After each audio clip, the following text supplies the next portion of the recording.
Thanks for joining us at GameF8 News. Today's headlines are: a new studio has been created by gaming veterans, The Last of Us is a hit, gaming rules Britannia. If you like this video, please like, and if you want to see more from us, click subscribe and the bell icon. New Maverick Studio. A group of experienced developers from Forza Horizon creator Playground Games have decided to start a new venture, Maverick Games. Based in the UK, the studio will be led by former creative director of Forza Horizon 5, Mike Brown. I would say this news is probably most interesting to PlayStation, who are probably making inquiries now about how they can acquire the Maverick Studio in the future. The Last of Us TV show. The video game adaptation of The Last of Us is nearly out and critics are loving it with a perfect 100% Rotten Tomatoes rating.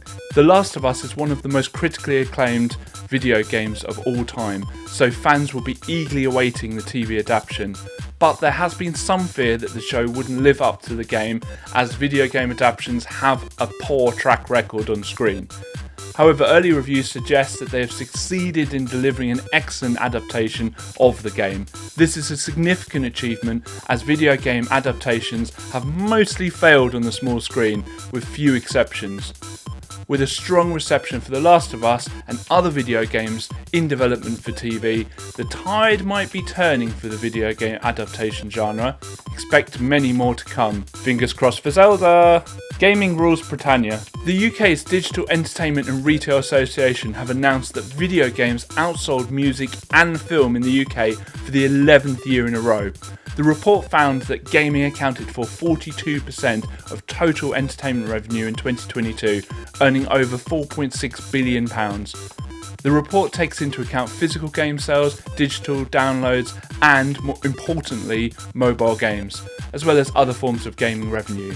Despite a 4.5% decline in physical sales, digital game sales saw a rise of 3.1%, hitting 90%. Shredder's Revenge coming to mobile. Struggling streaming giant Netflix have just released the critically acclaimed TMNT Shredder's Revenge to iOS and Android.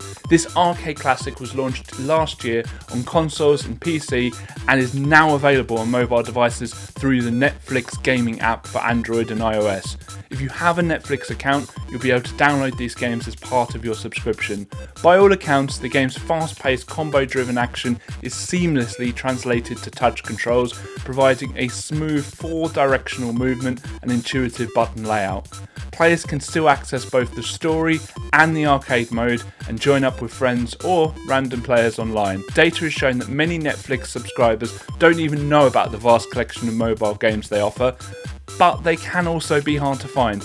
If you have a Netflix account anyway, I would definitely jump on this. Xbox and Bethesda showcase. After being very quiet at the latter half of last year, Microsoft is set to host an intimate Xbox showcase later this month, featuring appearances from various Xbox and Bethesda titles. The showcase, titled Xbox Developer _Direct, is set to air on Wednesday, January the 25th. Jez Corden of Windows Central cites sources familiar with Microsoft's plans, stating the showcase will highlight major first-party titles for 2023. Corden adds, however, that the highly anticipated space RPG Starfield may be skipping January's showcase for a bigger marketing beat later on. The Xbox showcase is reportedly part of Microsoft's new initiative to increase transparency and provide more information for upcoming games in 2023, following a criticised lack of presence during December's Game Awards. I think Microsoft will take Nintendo's and PlayStation's lead in trying to make sure that they have regular direct communication with their customers. Game Pass editions. As the month of January begins, it's shaping up to be a big one for fans of role-playing games on Xbox Game Pass. Persona 3 Portable and Persona 4 Golden will be joining the service on January the 19th, followed by the highly anticipated Monster Hunter Rise the next day.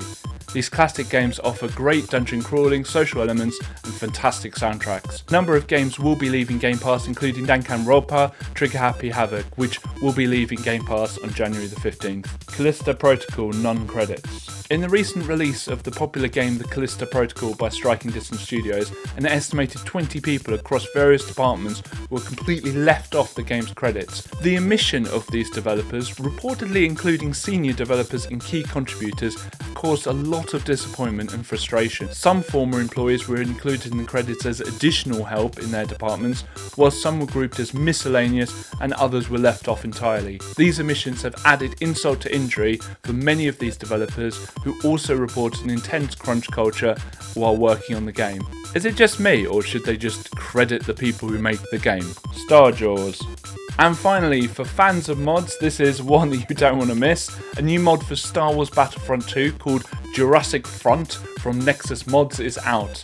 2017 Star Wars Battlefront 2 was not received well at all, mainly because of its heavy reliance on microtransactions.